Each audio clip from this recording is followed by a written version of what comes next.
Bianca, welcome to Realistic Happiness Podcast. Hi Daisy, how are you? I'm really good. I'm chill. We've got the new studio, chill vibes. So hopefully It's a gorgeous studio. feel the same. For a gorgeous woman. Oh, and you. Two Italians in one room. It's going to get very, very, I was going to say heated. No, it's going to get very... Handsy. Yeah, Maybe yeah. not handsy. Maybe some punches on the microphone. It's going to get fun. But if I'm tuning in today, Yes. not just for our Italian aura, but to learn more from you today, what can we expect? That is a great question. What we can expect is whenever I do these things, I try and come from a perspective of sharing knowledge and experience and statistics in a way that's human and in a way that people can try and take what they need from that in order to find solutions or inspiration that works for them as individuals. Yeah, it sounds like it's going to be like a very action-packed, data-packed episode as well. We have a little bit of chaos probably because it A is little bit me. of chaos in the middle. I just wanted to pick your brain about resilience because this is your bread and butter. So what does the term resilience mean to you now after speaking, coaching a lot of people and also your own kind of experience? Yeah, it's an amazing question. And I actually think it's really interesting as this week, this word has popped up so many times. Actually, since being in Amsterdam, it came up loads at the dinner I was speaking at on Wednesday night. It came up a lot in conversation yesterday at the event we were at. It's come up today. So I think the universe is giving us this word to discuss for a reason.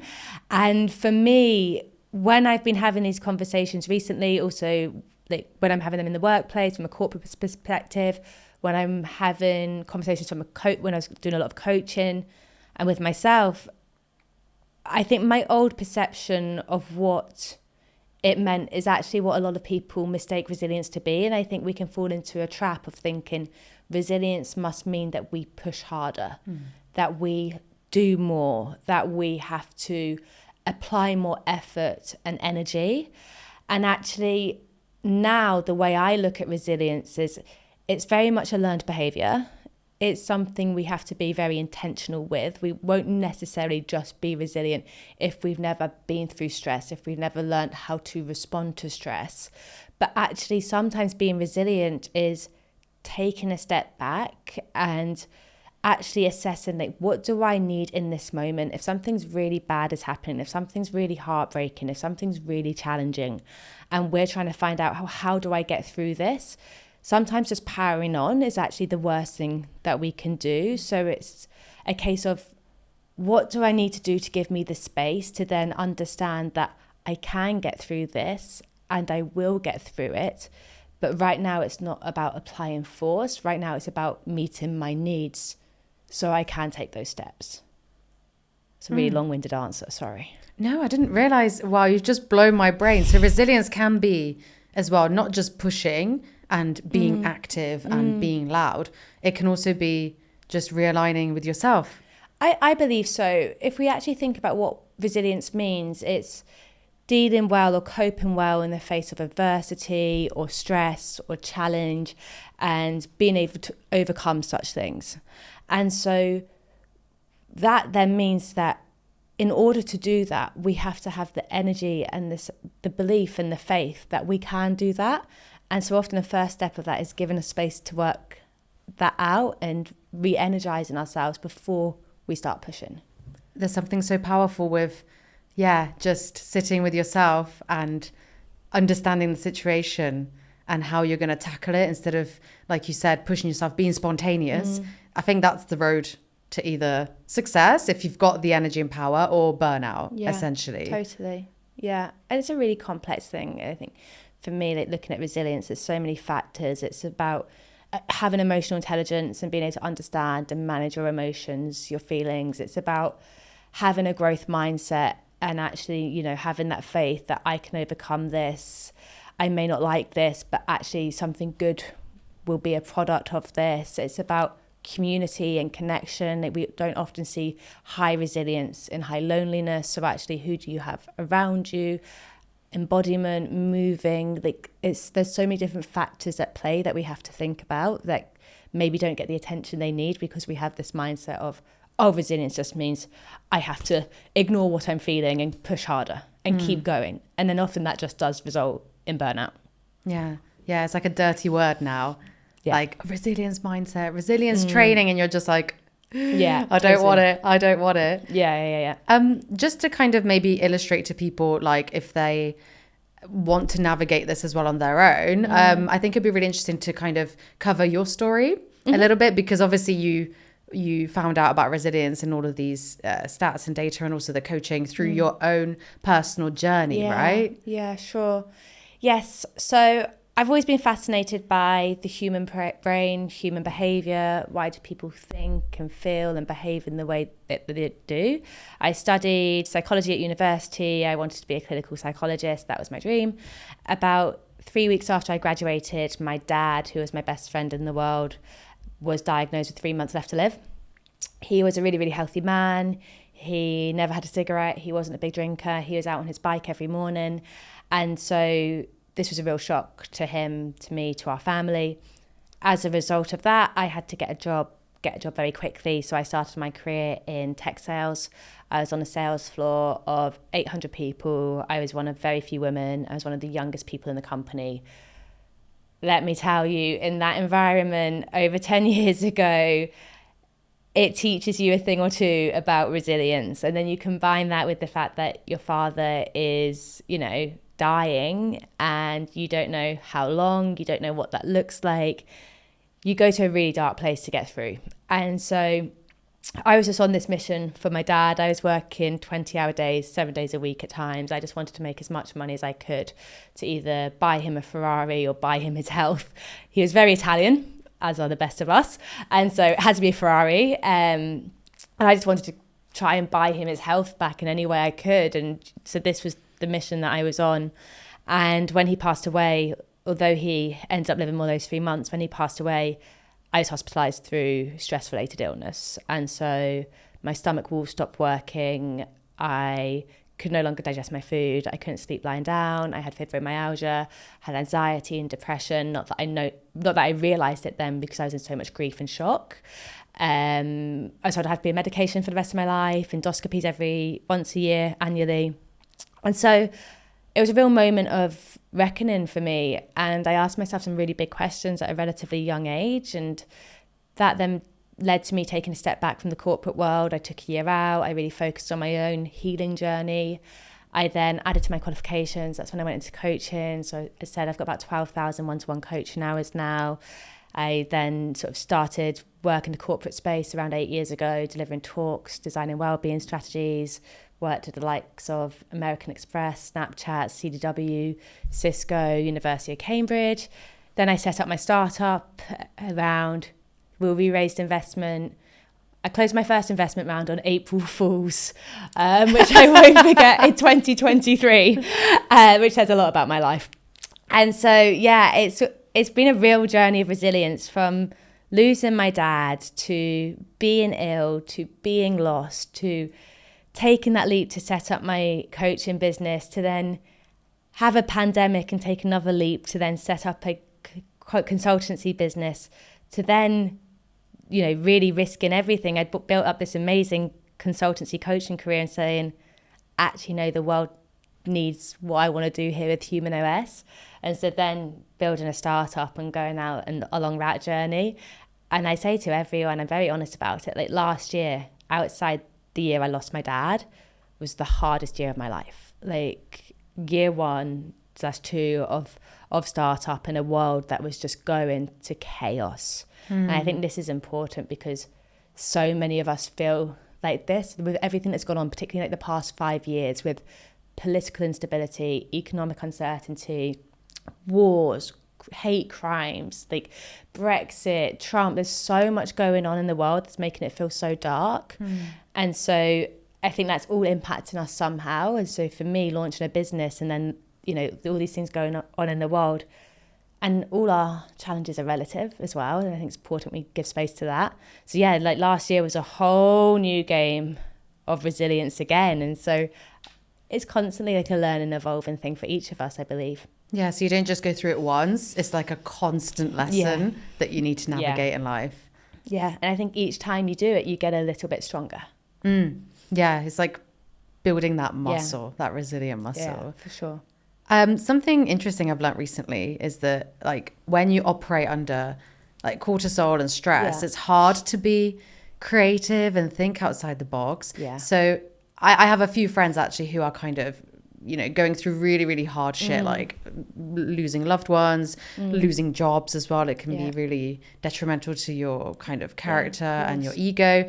Many things like this, which also ask me for advice about like, how do I navigate this? And I always tell them like under stress is really hard to think outside the box. And, you know, you're kind of in survival mode, aren't you? Instead of like, maybe I'm going to do this or I should do this and this and this. So resiliency in that kind of aspect can seem really tricky because you're not really in the headspace to like, okay, this is my path. If I go down this path, I'm screwed. But then I should do this and this and it. But then it just seems like really, it seems like a lot of work, right? And I can imagine with everything you went through, like that burden, you know, that mental drainage is hard. Yeah, it really is hard. And I think that we can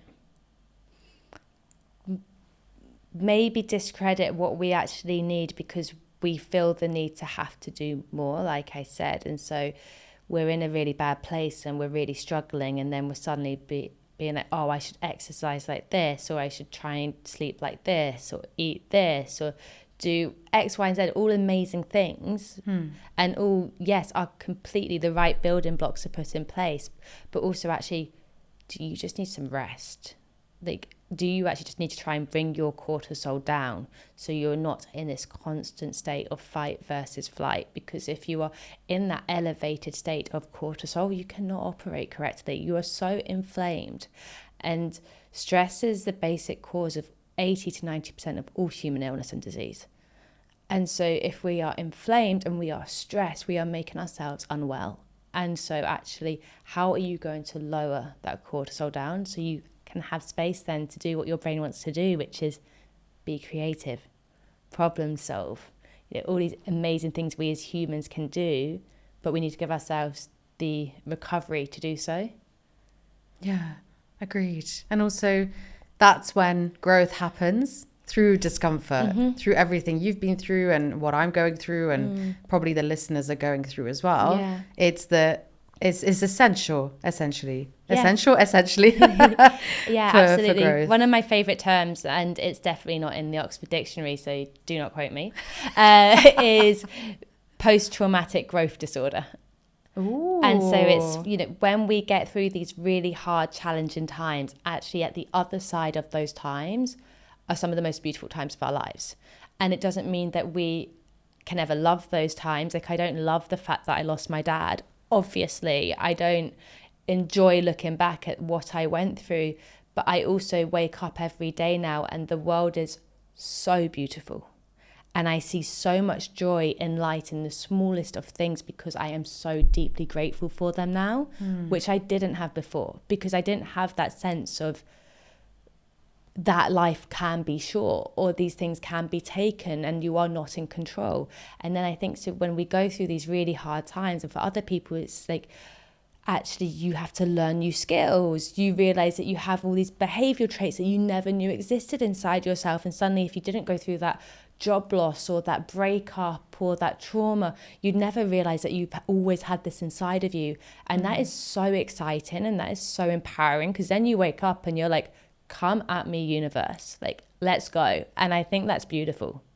Yeah, I know so many people, you probably do as well, that enjoy being in the comfort zone though. Like they've worked somewhere 11 years, it's all they know, they've kind of let themselves go, they don't want that excitement, they see it as terror. Actually, they're just like, no, I don't want to experience this breakup or this job loss. And that's also, as long as you're being really honest with yourself, you know, like I think that's also absolutely okay. We don't all have to go and push our limits and reach for the stratosphere to hit the stars and, you know, have this really glamorized social media perception of what success is. Like, if you are really happy going through life in your comfort zone and not taking risks and, you know, being as you are, but you are genuinely happy, good for you. Who are we to tell you that's wrong? Like, absolutely not.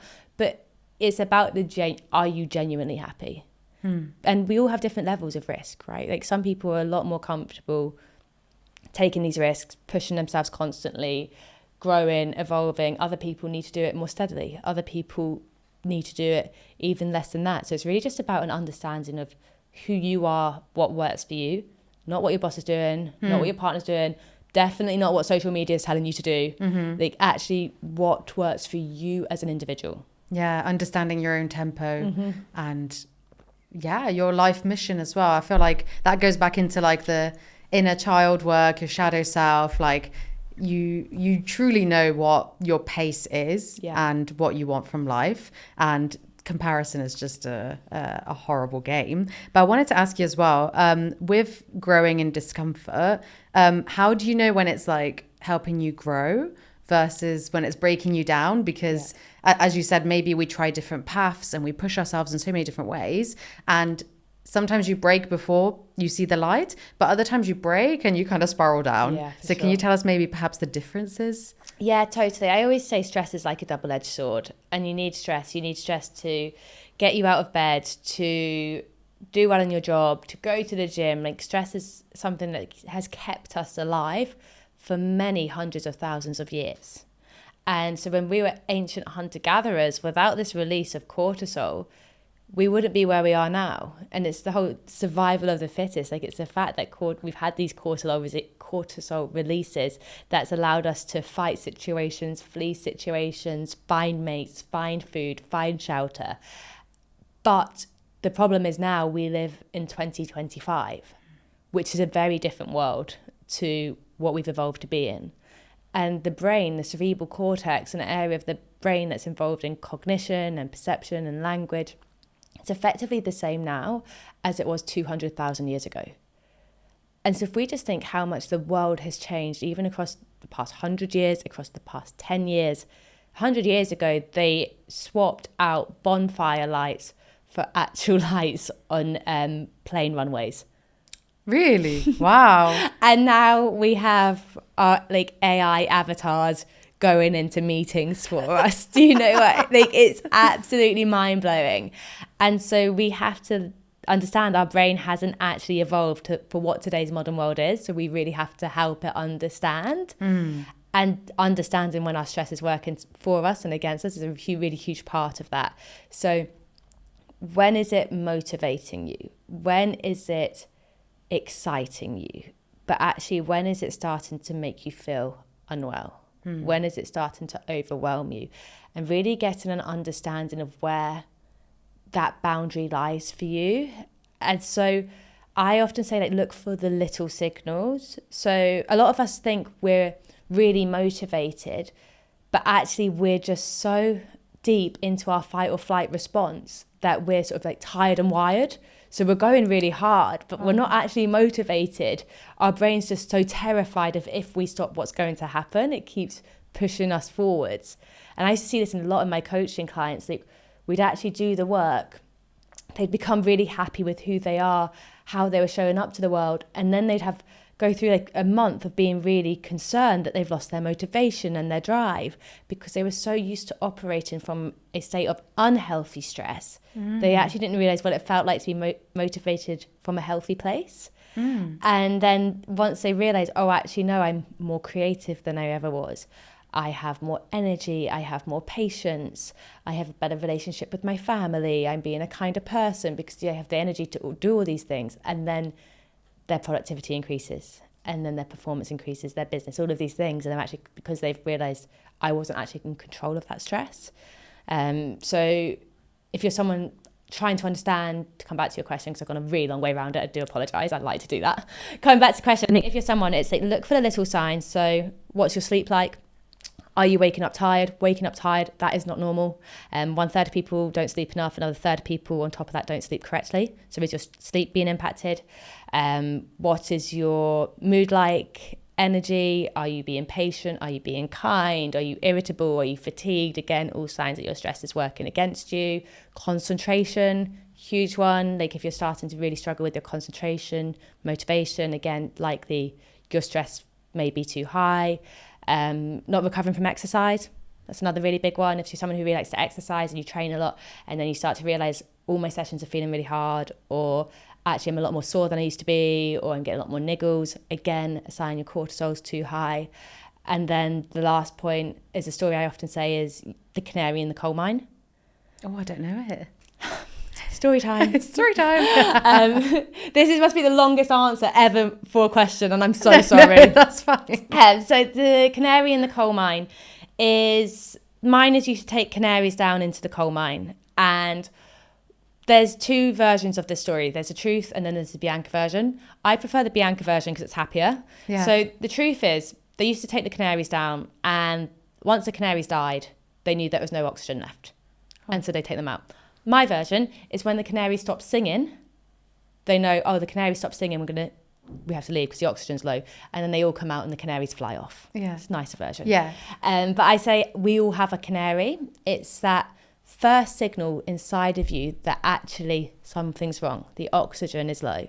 And so it might be a stomach pain, it might be regular headaches, it might be sore throats. There's usually something physical that goes in all of us when we're going through like a period of stress. And so it's about that understanding, what is my canary?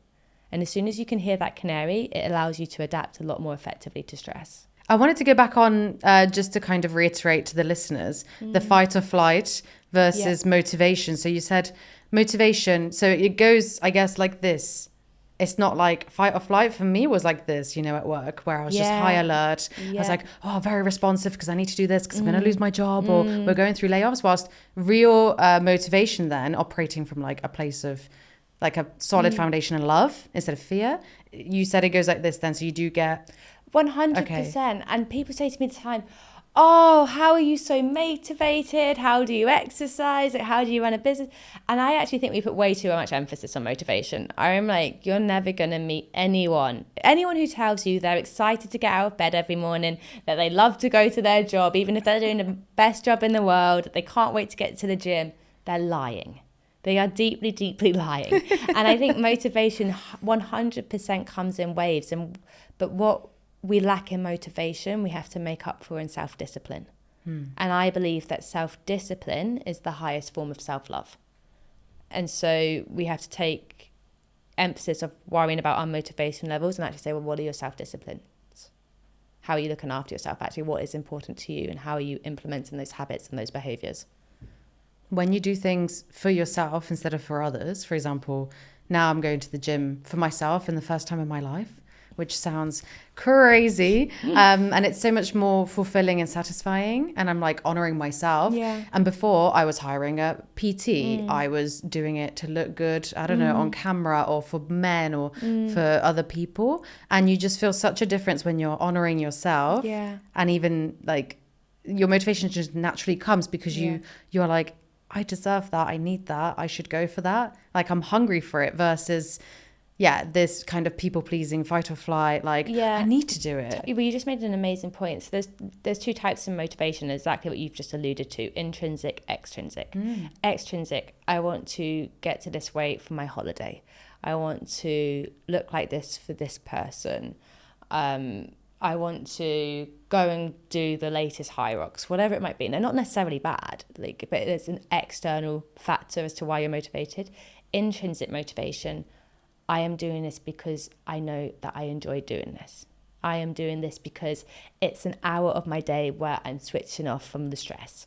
I am doing this because I love my future self and I want her to be healthy. And so they're very different forms, and you kind of need a bit of both, but when you have intrinsic motivation, it's a lot more likely to last. Is it hard to tap into intrinsic? Because for me, it took, how old am I? 31. It took me all my life pretty much to get to this stage. Again, it comes back to having a deep understanding of yourself. Like, why are you doing what you are doing? Why is it important to you? And if you don't truly believe it to be important to you, then why are you doing it? And so it's not about you necessarily are going to ever enjoy going to the gym, because lots of people might not. But it is about, I enjoy respecting myself enough to want to have a healthy life, or to want to be able to look after my children, or whatever it might be. And then you attach the why. So I think, yes, it's difficult, but once you understand your whys, it becomes a lot easier.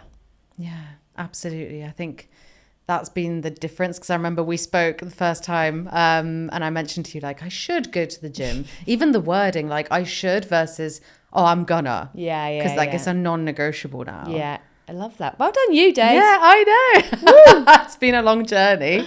I also wanted to talk about, because this podcast will also be about sustainable performance and high performance. And obviously, high performance is also one of those dirty words at the moment in corporate, where it's like, like high performance training. Yeah. Why is it so bloody glamorized, even though it's really, really harmful? I believe it's just the world we are in and everything that's led up to this point. So we're in an age of huge amounts of technological advancement, as we know.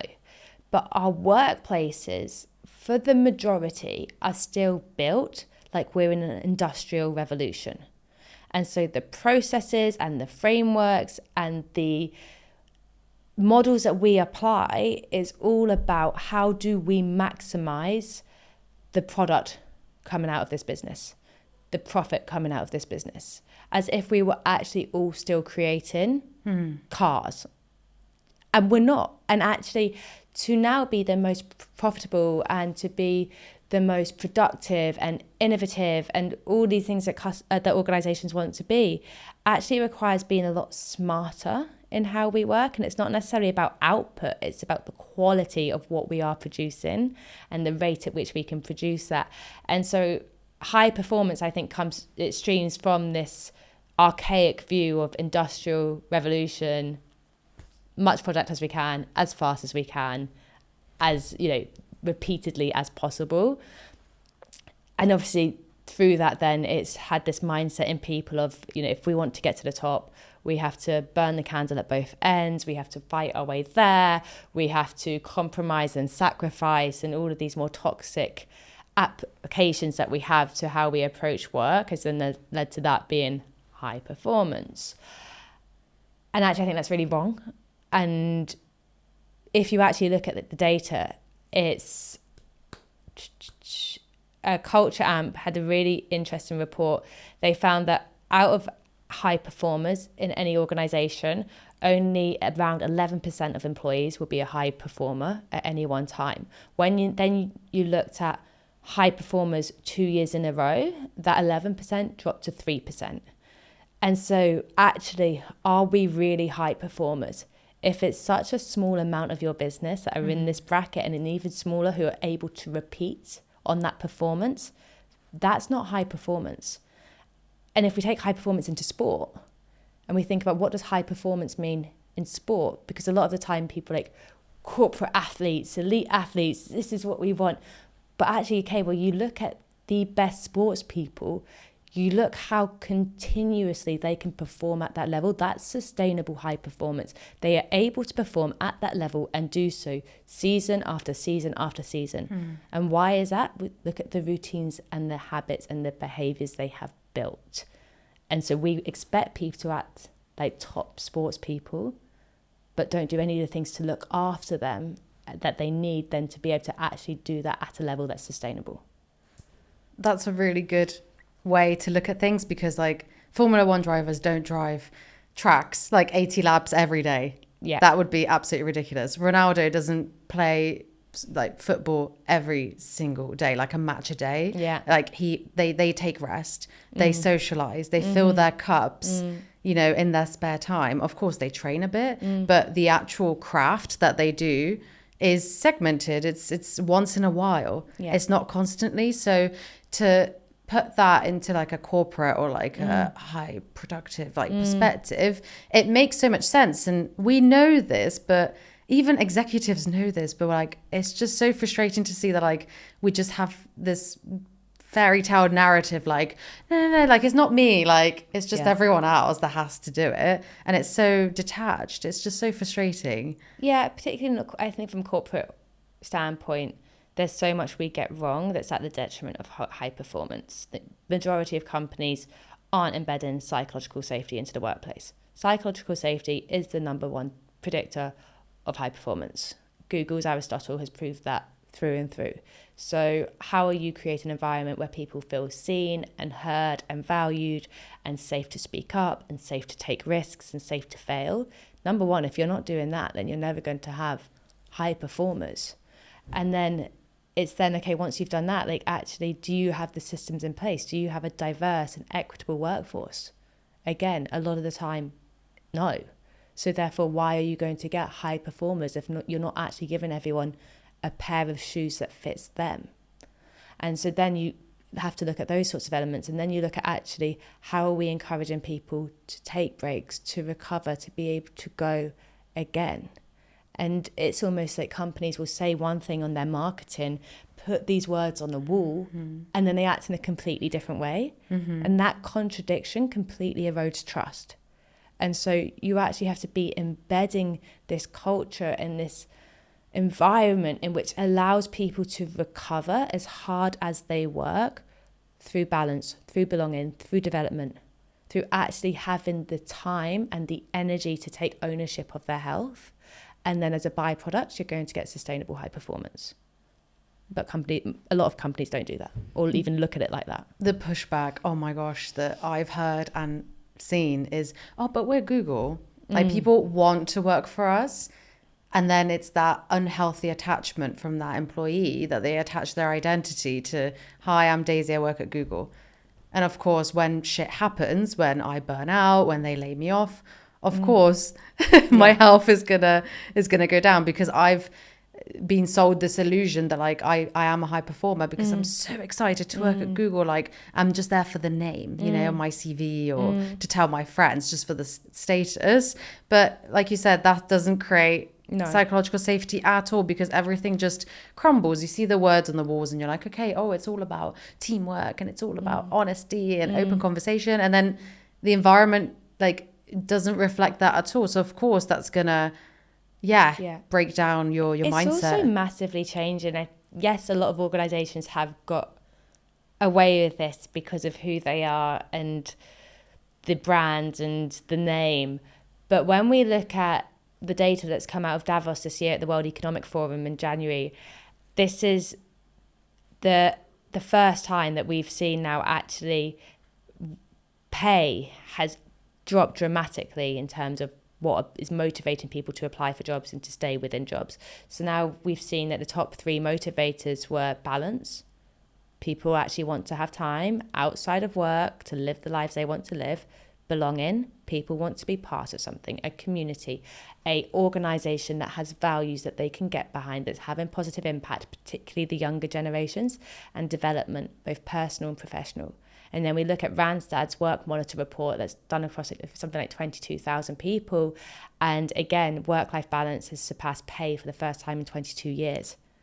And this is a huge recruitment talent space report. So these are also often people who are more motivated by pay as well. And so we're seeing this massive shift. So where organizations have once relied on who they are, what they can pay, that is just not going to cut it, particularly now with the younger generations. Gen Z is going to make up 30% of the workforce in the next 5 years. Gen A is going to be in the workforce in the next 3 years. These are generations that have grown up with technology at their fingertips, with opportunity, with change. They are not going to come in and say, this is my career, this is the company I'm at for the next 50 years, how do I work my way up? And so organizations have to learn to adapt and evolve to this. Yeah. Wow. The fact money is like lower in the list, and people just want, because I think people realize that time is their most expensive thing. Really, like if you're just constantly working and you don't see your kids, or you don't see your friends, or you don't have a social life, like there's a loneliness epidemic right now. And we are realizing more than ever, like that we can work from anywhere. We can actually choose our own hours. We don't have to do overtime or work weekends. We can set boundaries. We can actually say, no, what's going to happen? The work's going to be there tomorrow. Yeah, exactly. You know? And I do always caveat the pay one, because if we look at the data of well-being in individuals with good financial well-being, it's around it drops by over 30% for individuals to have poor financial well-being. So those with poor financial well-being are only around 30% as happy as anyone else. So it's very easy to say it's less motivating. It absolutely is.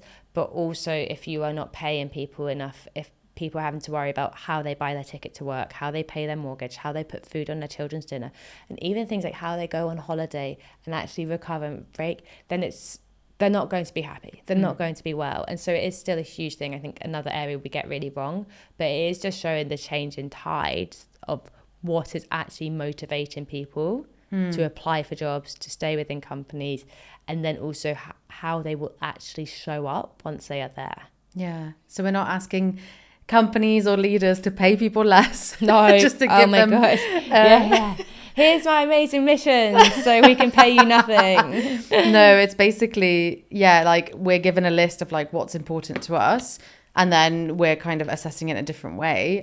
Because money, again, it puts people in that survival stress mode, right? If you can't afford your rent, if you don't know when you're going to buy your next groceries, like it just again puts you in this high alert stress kind of survival instinct. And then again, of course, that's going to affect your performance at work. You're not in this 100%. Creative and light kind of energy. 1000%. Yeah, it's absolutely crazy. I just wanted to ask as well, if I'm like a leader and I'm like, okay, Bianca, I'm listening. I want to take this on board. I want to create a safe space, maybe tackle it from like an individual's perspective and a leader's perspective. These kind of middle managers, they're kind of fucked, right? Because they take orders and they know stuff. And then they also have sometimes unhappy people that expect more. They want raises, they want like performance reviews, they want to know if they're doing okay or the situation of the company. How can I create then this safe space where people perform well if I am that kind of middle manager? Because I've been there and it's hell. Yeah, I do believe in the entire organization, the middle managers have it the toughest. And most middle managers haven't had, 83% of managers have had no formal training.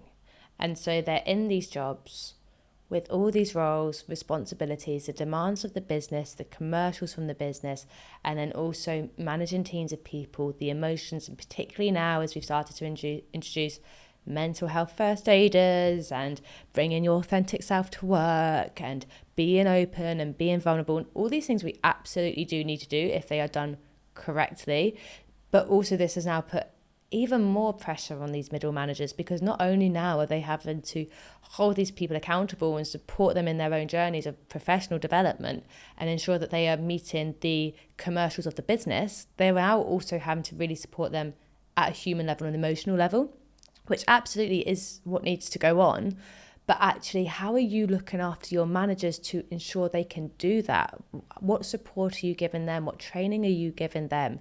You never, ever, ever hear, I've never heard a manager say, I'm overpaid, I don't have enough work, there's not enough going on, my team are really easy. Like, it just doesn't exist. They have such a hard job. So we need to be giving our managers the proper support. We also need to ensure we have other ways of promotion for people that isn't just requiring them to be responsible for more people. Traditionally, the only way to get more money is to take on a managerial position. And so what then happens is people that don't necessarily even like people end up in managerial positions because they want the pay rise. Again, totally get it if there's no other options to you. But then actually, what's that going to do for the team? And so what pathways do you have for people specializing in so they can take these pay rises, that they can be rewarded for their hard work, but it doesn't actually mean they're going into positions they don't want to? And then for your managers, there's so many ways now we can better support them through training, through, and I know, dirty word, AI and technology. There is so much that we can offload so that they can actually then do what's really important, which is build those human connections, lead with compassion, lead with empathy, be creative, work with the team and role model the behaviors they want to see. And that's going to lead to so much more of an effective workforce. Yeah. We're expected to be therapists. Yeah. And make sure our team is like super duper productive and they get shit done. And that was also in the most recent Gallup 2025 report, I believe, that people aren't happy because of their bosses, but we all understand what they're going through. So there's this kind of unspoken tension and, oh, I don't want to approach this person because they're going through a lot and they haven't had training. Yeah. And then the person can't get it. So there's just this weird limbo of like managers are kind of screwed mentally, emotionally. For sure. And there's so much going on now with remote teams, with so many new policies coming into the workplace, so many policies being taken away in the workplace. If we're looking at America, like, there's so much that the manager now has to be able to evolve to and adapt. And it's so complicated. Like, we need to be giving them the training and the support. And if we're not, how do we expect them to cope? Yeah, especially... Yeah, it's hard. It's a big lesson. And I think the more we talk about these things, like on podcasts like this, and just spread awareness everywhere on every social media platform, the more it kind of gets drilled into people's brains. I want to talk about the other side. I'm just curious because you've obviously studied psychology. If I'm in this predicament where like work doesn't feel safe or my boss doesn't feel safe, etc., can I give myself psychological safety? Can I create it within myself or set boundaries, or is that possible? There is definitely an element of being able to create psychological safety in yourself, 100%. It won't then solve you still feeling unsafe within the team and within that environment. So it will require you to have to try and navigate, how can you try and reach that? Is this a conversation that can be had? Is it a conversation that needs to be had with someone else in the business? Is there ERG groups you can join? I think they're a really amazing one right now, and actually particularly in larger organizations where individuals can feel very isolated, and these like huge companies actually having those like-minded individuals around you to provide that psychological safety, particularly if you have a manager that you find really difficult, or you're in a team that feels quite toxic. Like, actually seeking out individuals that are similar to yourself to try and create that psychological safety in the workplace as well. But also, you know, going to people you can trust and speaking up, because if you are struggling and if you are feeling unsafe, it's unlikely that's going to resolve itself. And therefore, as scary as it is, you need to find someone you can trust and speak about it to. That's really tough sometimes because work is really competitive and political. And if there's stuff going on and you want to be seen as like the team player, or, you know, like the best out of the team in case there's layoffs and stuff, the chosen one. I've experienced it. I don't know if you have as well, like the person who's really close to you and almost like a frenemy, and they get like they ask you for advice, or like you kind of pour into them and then they have bad intentions. So we do crave connection. We need it. Like you said, it's the second point, right? Also Harvard did the study that we need kind of friendships at work, essentially, to be happy at work. But it's tough to be vulnerable in a place where competition is high value, essentially. Yeah, for sure. That it's really true. And it's likely though that if you are feeling that way, there is going to be other people in your workplace feeling that way.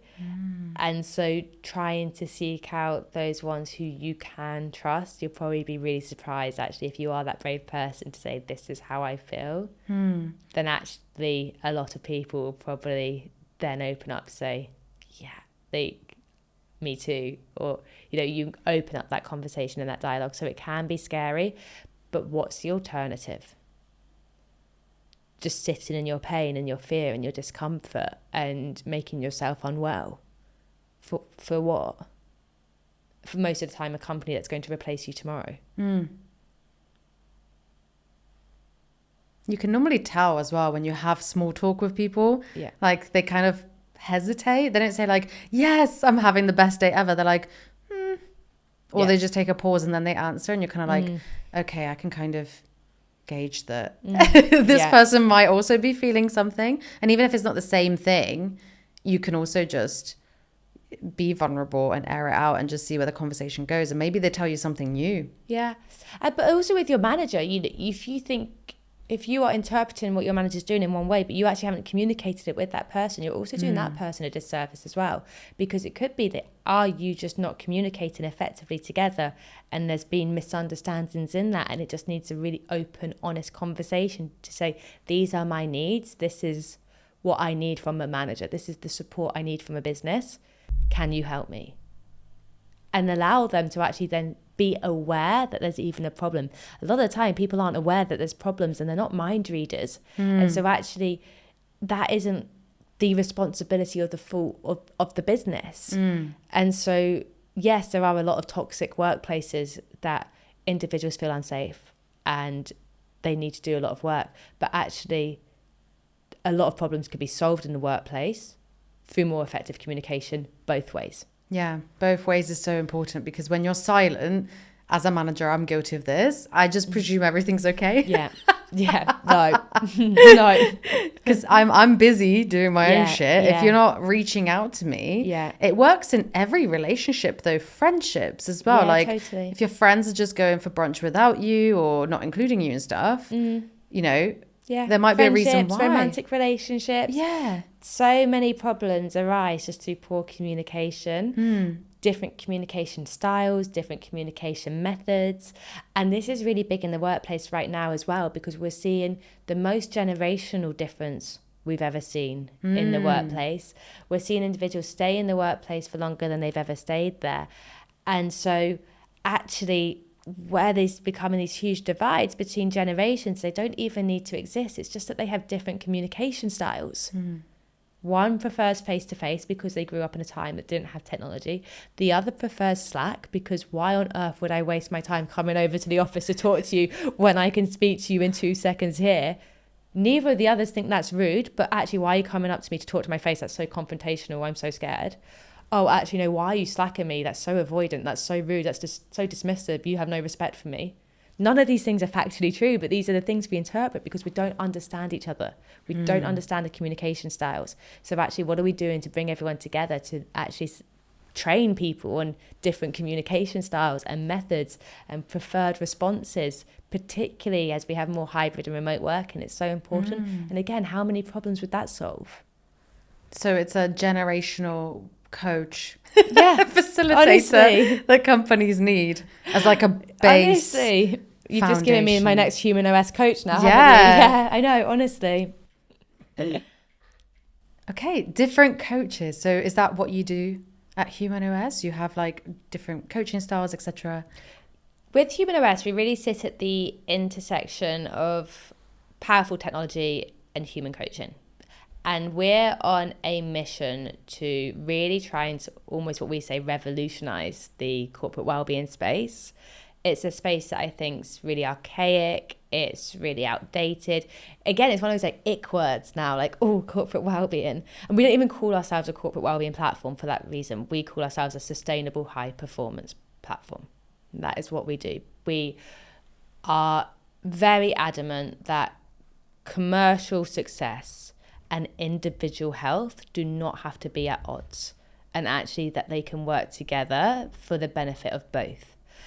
And so what we have done is build a platform that can support both the employee and the employer on that journey. And actually, what does the employee need from the workplace and in order to overcome their challenges and hit their goals? And that is not a one-size-fits-all approach. So what we've tried to do is build a platform that allows people to go on almost like a buffet and pick what they want. That's what we do at Human OS. So what is your goal? What is your challenge? Are we helping you with grief? Are we helping you with burnout, stress, anxiety, the things that we tend to see in the corporate space when it comes to well-being? But also then, how are we moving you from good to great? How are we helping you really optimize on your behaviors? How are we really making sure you feel the best version of yourself, both at work and in life? And then on the other side of that, we work with the organizations because we collect such a huge amount of data that we constantly anonymize and put into our own sort of pool. We can then actually start to see trends and patterns so we can then say, this is your average energy score, this is your average stress score, this is the average mood. So organizations can actually start to understand what's going on in my organization. Where are my bottlenecks? Where are my challenges? Like, where do I need to really prioritize and strategize on, not just to better support my people actually, but to increase the bottom line, which is what every business wants to do, right? So with the coaches, we started off with about 5, I think it was. So we had personal trainers, nutritionists, therapists, osteopaths, and something else at the beginning. See, 3 years of startup. And now, because of the feedback and everything that we spoke about today, we constantly are trying to look at what do people need in the workplace. Actually, what needs are we trying to meet? And so now we have perimenopause coaches, we have men's health, we have financial well-being, breath work, sleep, personal development, professional development, sales, because this is what now the future, in my opinion, this is what the future of work looks like. This is about people getting to build what they need from a provider, from a platform that meets their needs as an individual, and organizations actually having the data to understand what is going on within my company and where do I need to improve. Yeah, it's amazing work that you're doing. It's absolutely necessary, but I want to play devil's advocate. Please. A little bit. I want to challenge you a little bit. Yes, please. So, of course, we spend, I think it's like a third of our lives, because it's 8 hours within the day or more at work. 45 years, 90,000 hours. There you go. So we spend a lot of time at work. So it's important to make those hours count, but also mentally stimulating and healthy. So I do understand what you're doing. On the other side, which I've been challenged with when I did my panel recently in Vienna, was about outsourcing your happiness and your mental health to work. I think that's really an important thing to kind of, challenge and ask employers, because it's kind of like a personal thing. Like, I need to know what makes me happy. I shouldn't outsource it to my pay, my job title, because then I'm attaching my identity, and then outsourcing my mental health as well, something so private that I would do in my spare time or at the gym or seek a therapist on my own. And also, like, with data, it can be a bit like, as a skeptical person, for sure. I could be like, why does my job even give a shit? You know, why should they care? Yeah. So how would you address that? Like, if I'm a really skeptical person? Firstly, I believe that the lines between work and home are so blurred now, you can't even speak about the two being separate things. Whatever is going on in your personal life is showing up in your work performance. Whatever is going on in your work day is showing up in your personal life. So for me, the argument that these things are separate does not exist. And with technology and with remote working and hybrid working, these lines have only continued to become more blurred.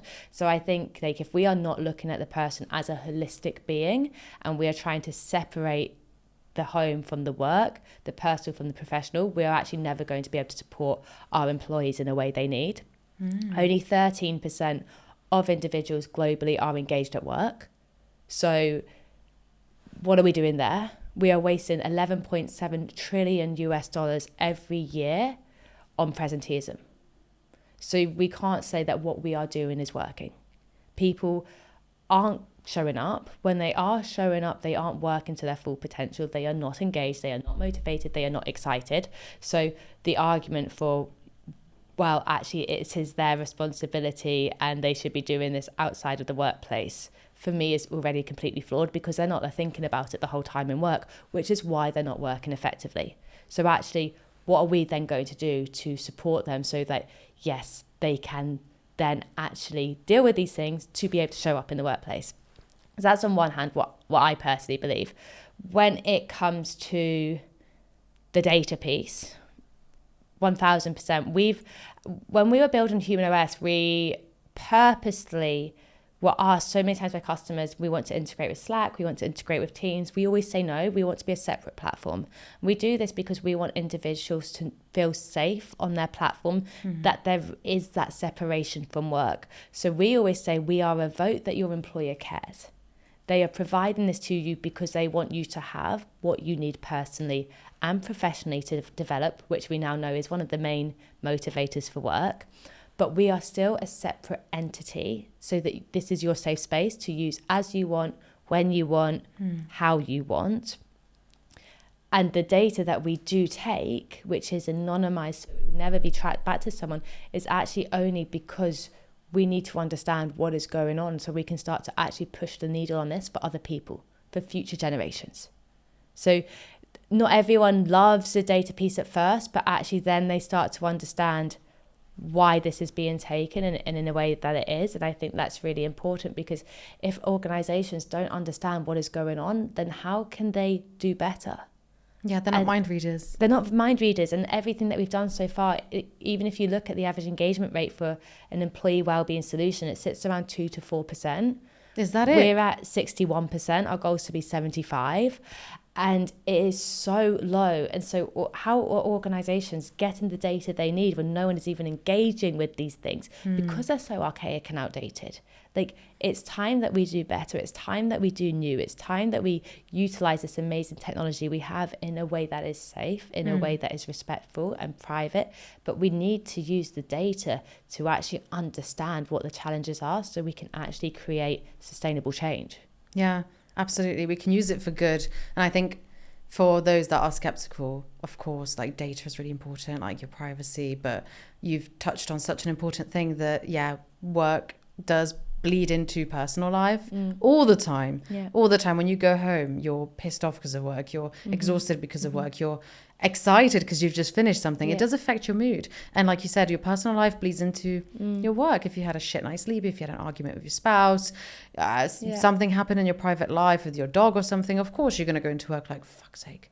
Yeah, you know? So 1,000%. You've absolutely hit the nail on the head that, like, and it's so important. It's not the organization's responsibility for your health and happiness. It is your responsibility to take ownership of your health and your happiness. But it is the organization's responsibility to create an environment and support in which you can do that. And that's what I believe we also get wrong, is we try and blame one another. Well, the business should be doing this, well, the employee should be doing that. Well, no, both have to take responsibility of what they are responsible for. Yeah. And take ownership. And then it's each choice if they want to do that. Yeah. But that's on them. Absolutely. And we have to just stop the blame game. Yeah. And just both take accountability, raise it up, do our best, meet each other here. Yeah. And then, honestly, magic will happen. Yeah. We'll all feel good again. Do you think it's obtainable? Do you think it's achievable in the near future? I really believe there's some amazing things happening. I think there's some amazing conversations happening. I think the needle is starting to be pushed. I think there's a huge way to go, particularly for marginalized groups, particularly for individuals with different facets of identities, neurodivergent, perimenopause as well. Like, there's so much going on. I think there is so much that we have to do. But I do believe that with the data, with the individuals who do generally care about this starting to make more of a noise about it, with the younger generations, like the technology, I think we are in an exciting time. I am an optimist. I think you'd be a really bad founder if you weren't an optimist. And so it's easy for me to say that. But yeah, I do. I think we're going to start to see some real amazing change, and that excites me. It's just so beautiful to hear, because I'm on kind of like a similar path, more happiness and your more sustainable performance. But we're kind of trying, we'll meet like this eventually, because it's so important for people to feel good at work, in their personal lives, kind of admit defeat with the fact that they will both balance each other out, and then stopping with the blame game, because it's exhausting for everyone. It's exhausting for the employer, being like, oh, I'm doing everything, what more do you want? And it's exhausting for us, the employees, just like, I'm asking you, I'm begging for all these things, but not communicating it properly, and not willing to do the inner work. Yeah, totally. As well. Yeah, 100%. And it's hard. Inner work's hard. A lot of individuals aren't even aware. And if you don't have the awareness, how do you know? And so we chase these external anchor points, thinking they're going to make us happy. When I get this promotion, when I get this house, when I get this car, when I have this partner, when I have this children, this dog. I am getting a dog tomorrow, so that. You're getting a dog tomorrow? Yeah, I'm getting a dog tomorrow. Side note. But we chase these external anchor points. I really didn't want to bring that up as well. Like, don't bring up the puppy. You're telling everyone about the puppy. I've brought up the puppy. We nearly made it. And so, we chase these external anchor points, thinking they'll bring us happiness, and then we get there, and we're still not happy. And so, almost we then move the goalpost before we scored the goal. And the reason being, though, is if you're not doing the internal work, if you do not know who you are, if you do not know what you stand for, if you do not know how you want to show up and move through this world, you are never going to be happy. And so that's the first and foremost thing you have to do, no matter how difficult and messy that is. Yeah. The external validation and goals, when you reach that point, are meaningless. They literally become meaningless. Yeah. And then there's a whole other podcast episode I should do with, like losing motivation and being lazy because of not caring anymore. Because you are so happy from within. But maybe next time, huh? Next one, we'll come back. So we'll play Spark, our beautiful game where you ask yourself the last question. We'll leave it up to fate. Oh, if you can reach. Ooh. Describe the type of friendships you want to attract over the next few months. Ooh. I don't have many friends. No? Why?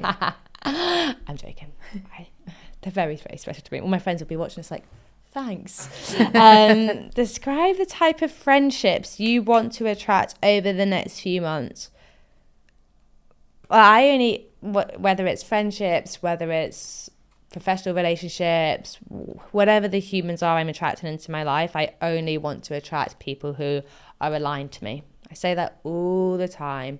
Like-minded individuals, people who want to leave the world in a better place that they found it, people that want to spread joy, people that know who they are, people who are taking the difficult decisions and steps and the things that don't feel easy but that are right.